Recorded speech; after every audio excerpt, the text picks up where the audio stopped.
আমি বেশি সময় চাঁদপুরেই কাটিয়েছি। হাইমচরে রাজনৈতিক কারণে আমাকে আসতে হয়, আমি আসি মাঝে মাঝে। গত ১.৫ বছর আমি অনেকবার এসেছি হাইমচরে। তা ভবিষ্যতে যদি আপনাদের ভোটে বিজয়ী হই তাহলে বেশি বেশি আসবো। এই মন্দিরে আসার সৌভাগ্য হয়েছে।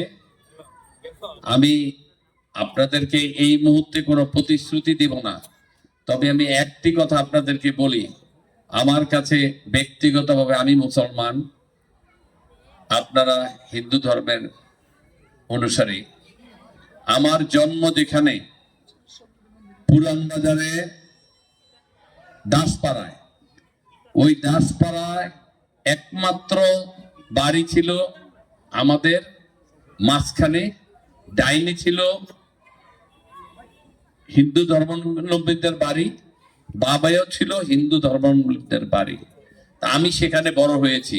আমার অনেক বন্ধু বান্ধব, যেহেতু দুই সাইডেই আপনাদের ধর্মের লোক, তো সেখানে আমি বড় হয়েছি। আপনাদের এই হিন্দু ধর্মাবলম্বীদের সাথেই আমি বড় হয়েছি। তা আপনাদের কালচার সম্পর্কে আমার অবগত আছে। আমি বিশ্বাস করি মানুষ হিসাবে সবাই সমান, যে যার ধর্ম করবে, আমরা সেই ধর্মকে সম্মান করব। এটা আমি বিশ্বাস করি। আপনাদের পাশে দাঁড়াতে পারলে, আপনাদের এলাকার সুখ দুঃখ দেখতে পারলে আমি খুব নিজেকে গর্বিত মনে করব। আমরা যেমন আমাদের নেতা তারেক রহমান সাহেব কিছু কথা বলেছে দেশে আসার পরে, বলেছে যে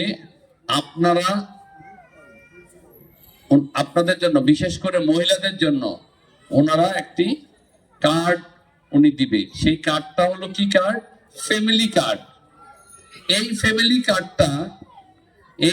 কার্ডটা হলো সব মহিলাদেরকে দিবে না। যিনি বাড়ির গৃহকর্ত্রী, যার আসলে চাবিটা থাকে, আসল বুঝেন তো মনে হয় নাকি? হ্যাঁ, আমি আর আপনারা তো একই এলাকার মানুষ, আসল তো বুঝেন না কথা নাকি?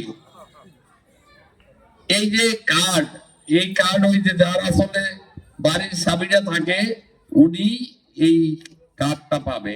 এখন শহরে নাইলে আসল বুঝে না, কিন্তু গ্রামের লোক এখনো তো আসলে চাবি রাখে নাকি, যে চুরিটি হয়ে যাওয়ার ভয় আছে।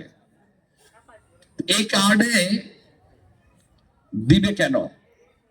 উনি চিন্তা করছে যে এই কার্ডের মধ্যে আপনার একটা পরিমাণ টাকা দিবে, যেই টাকাটা আপনার অন্তত ৮-১০ দিন একটা সংসার চালানো যায়। এই যে এই শোনেন, আপনারা এই খাওয়ার ব্যবস্থা করবেন না, এখানে আমি কিছু খাবো না, কারণ আমি খাইলে সবাইকে নিয়ে খাবো, আর না হইলে খাবো না। আপনারা যদি সবার জন্য ব্যবস্থা করেন, মানে আগে ওনাদেরকে দেন, তারপরে খাবো।